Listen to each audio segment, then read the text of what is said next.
A man was sick, Lazarus of Bethany, the town of Mary and her sister Martha. This was the same Mary who massaged the Lord's feet with aromatic oils and then wiped them with her hair. It was her brother Lazarus who was sick. So the sisters sent word to Jesus, "Master, the one you love so very much is sick." When Jesus got the message, he said, "This sickness is not fatal. It will become an occasion to show God's glory by glorifying God's Son." Jesus loved Martha and her sister and Lazarus, but oddly, when he heard that Lazarus was sick, he stayed on where he was for 2 more days. After the 2 days, he said to his disciples, "Let's go back to Judea." They said, "Rabbi, you can't do that. The Jews are out to kill you, and you're going back?" Jesus replied, "Are there not 12 hours of daylight? Anyone who walks in daylight doesn't stumble because there's plenty of light from the sun. Walking at night, he might very well stumble because he can't see where he's going." He said these things and then announced, "Our friend Lazarus has fallen asleep. I'm going to wake him up." The disciples said, "Master, if he's gone to sleep, he'll get a good rest and wake up feeling fine." Jesus was talking about death while his disciples thought he was talking about taking a nap. Then Jesus became explicit.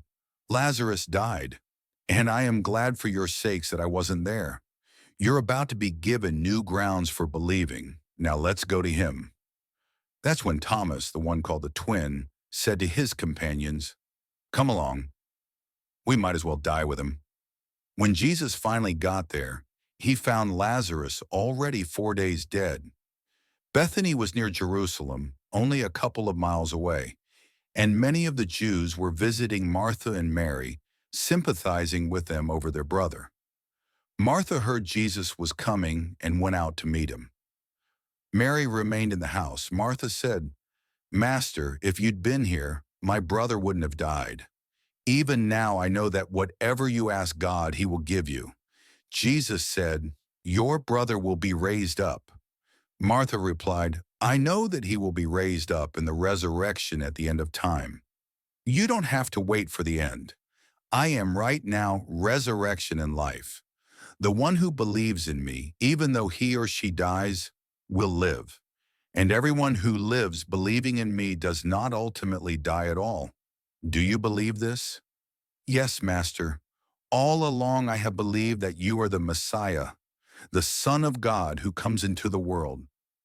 After saying this, she went to her sister Mary and whispered in her ear, "The teacher is here and is asking for you."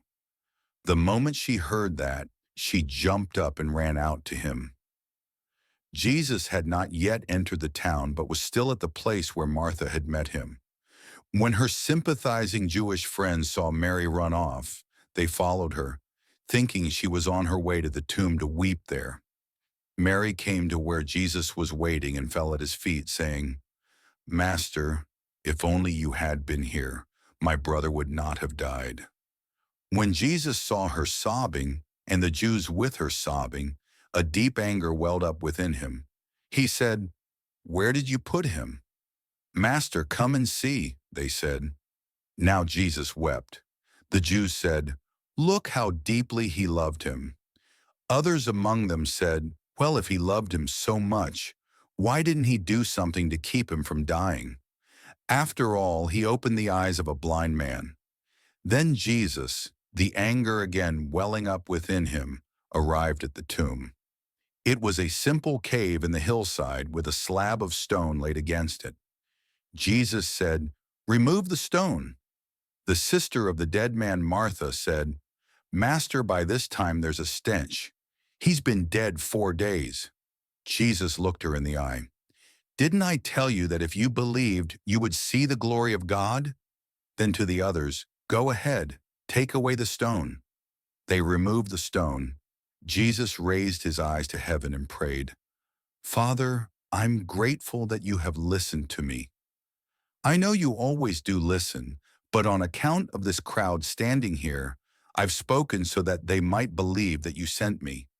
Then he shouted, "Lazarus, come out."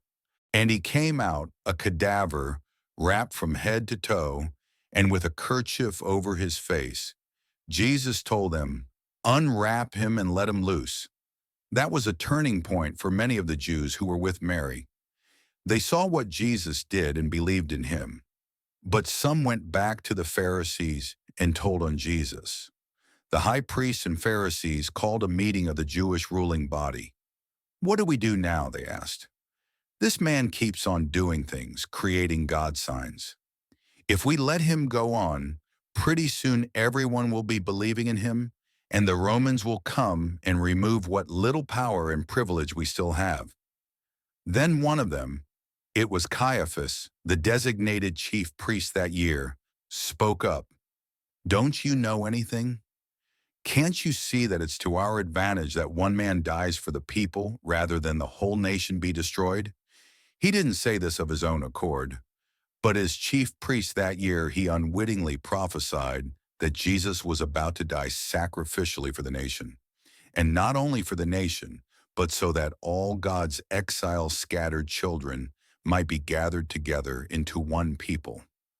From that day on, they plotted to kill him. So Jesus no longer went out in public among the Jews.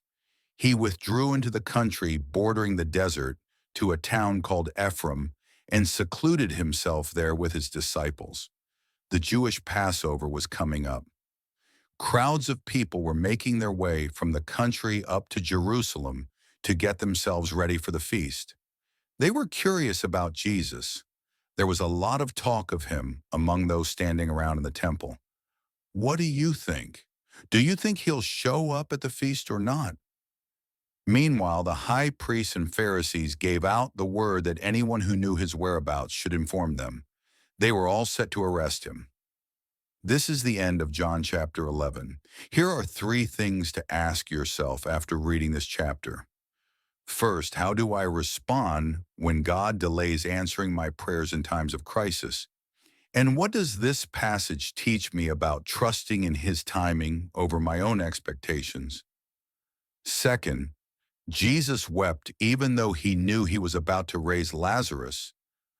What does this reveal about his compassion? And how might I reflect that same heart toward others in their suffering? Finally, in what areas of my life is Jesus calling me to believe more deeply in his power to bring resurrection and life, even when the situation seems hopeless or beyond repair?